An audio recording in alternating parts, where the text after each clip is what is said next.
चलिए शुरू करते हैं। आज हम इस व्हाइट बोर्ड एक्सप्लेनर में डेली लाइफ में छिपी हुई एक बहुत ही अमेजिंग केमिस्ट्री को डिकोड करने वाले हैं। अक्सर हम किचन में इस्तेमाल होने वाली चीज़ों को बहुत नॉर्मल मान लेते हैं, है ना? लेकिन उनके पीछे का साइंस सच में माइंड ब्लोइंग होता है। तो बिना टाइम वेस्ट किए सीधा टॉपिक पर आते हैं और एक बहुत ही कॉमन सफ़ेद पाउडर का सस्पेंस खत्म करते हैं। मिस्ट्री ये है, जरा सोचिए। एक तरफ हमारे पास एकदम सॉफ्ट फूला हुआ स्पंजी केक या ढोकला है और दूसरी तरफ एक लाइफ सेविंग फायर एक्सटिंग्विशर। अब सवाल ये है कि क्या सच में एक ही साधारण सा सफेद पाउडर इन दोनों बिल्कुल ऑपोजिट कामों को अंजाम दे सकता है? मतलब जो चीज खाने को इतना टेस्टी और फ्लफी बना रही है, वही चीज इमरजेंसी में आग भी बुझा सकती है। थोड़ा अजीब लगता है ना? लेकिन यही तो केमिस्ट्री का मैजिक है। आइए इसे समझते हैं। इस मिस्ट्री को सॉल्व करने के लिए सबसे पहले हमें इस बेसिक कंपाउंड की केमिकल आइडेंटिटी को समझना होगा। इसका साइंटिफिक नाम है सोडियम हाइड्रोजन कार्बोनेट। जी हां, इसे ही हम आम भाषा में बेकिंग सोडा कहते हैं। ये एक बेसिक यानी अल्कलाइन कंपाउंड है और इसका केमिकल फॉर्मूला है NaHCO3। ये फॉर्मूला आप अच्छे से याद कर लीजिए क्योंकि आगे का सारा खेल इसी का है। अब इस व्हाइट बोर्ड पे लिखी मेन केमिकल इक्वेशन को देखिए। जब इस बेकिंग सोडा यानी NaHCO3 को हीट दी जाती है या जब ये किसी एसिड के कांटेक्ट में आता है तो एक बहुत ही जबरदस्त रिएक्शन ट्रिगर होता है। इक्वेशन में आप साफ देख सकते हैं कि इस रिएक्शन के रिजल्ट में भारी मात्रा में कार्बन डाइऑक्साइड यानी CO2 गैस बाहर निकलती है। और सच बताऊं तो यही CO2 गैस इस पूरी कहानी की असली मास्टरमाइंड है।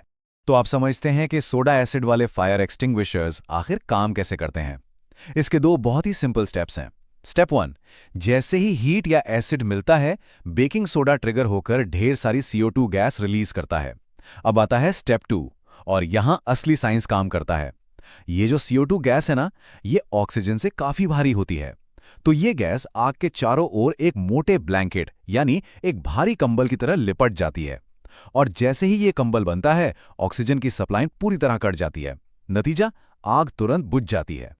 इसका सीधा सा मतलब ये हुआ कि हमारी दोनों ही साइंटिफिक बातें बिल्कुल 100% सही हैं।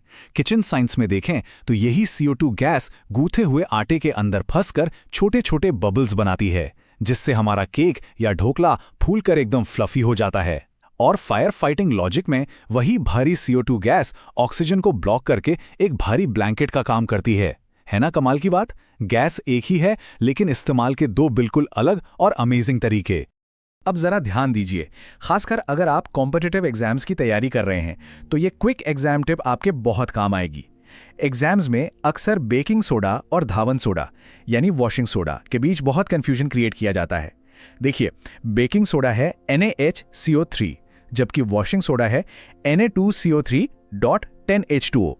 दोनों सोडियम के कंपाउंड हैं, दोनों सफेद ही दिखते हैं, लेकिन इनके फॉर्मूले और इनका काम दोनों बिल्कुल अलग हैं। तो इस कंफ्यूजन से हमेशा के लिए बचने की एक बहुत ही शानदार और आसान सी ट्रिक मैं आपको बताता हूं। बस इंग्लिश के लेटर B को दिमाग में फिक्स कर लीजिए। B फॉर बेकिंग और B फॉर बाइकार्बोनेट। सिंपल। तो बेकिंग सोडा हमेशा सोडियम बाइकार्बोनेट यानी NaHCO3 ही होगा। बस ये छोटी सी ट्रिक याद रखिए और केमिस्ट्री के इस हिस्से में आपसे कभी कोई गलती नहीं होगी। चलिए फटाफट इस पूरे एक्सप्लेनर के मेन पॉइंट्स को रिवाइज कर लेते हैं ताकि ये साइंस हमेशा के लिए आपके दिमाग में लॉक हो जाए। हमारा मेन फॉर्मूला क्या है? बेकिंग सोडा बराबर NaHCO3। किचन में इसका काम है कार्बन डाइऑक्साइड रिलीज करके केक में बबल्स बनाना। और इमरजेंसी में ये भारी CO2 बनाकर आग के ऊपर एक सेफ्टी ब्लैंकेट बना देता है।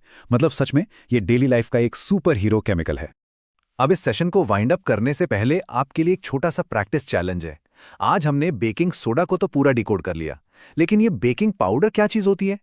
क्या बेकिंग सोडा और बेकिंग पाउडर बिल्कुल सेम है या इनके बीच कोई बड़ा केमिकल डिफरेंस है? चलिए एक हिंट देता हूं, इन दोनों में से किसी एक में टार्टरिक एसिड जैसा कोई माइल्ड एडिबल एसिड मिक्स होता है। अब ये किस में होता है ये आपको पता लगाना है। थोड़ा सोचिए, रिसर्च कीजिए। इस एक्सप्लेनर में फिलहाल इतना ही। जल्द ही मिलते हैं एक और इंटरेस्टिंग टॉपिक के साथ।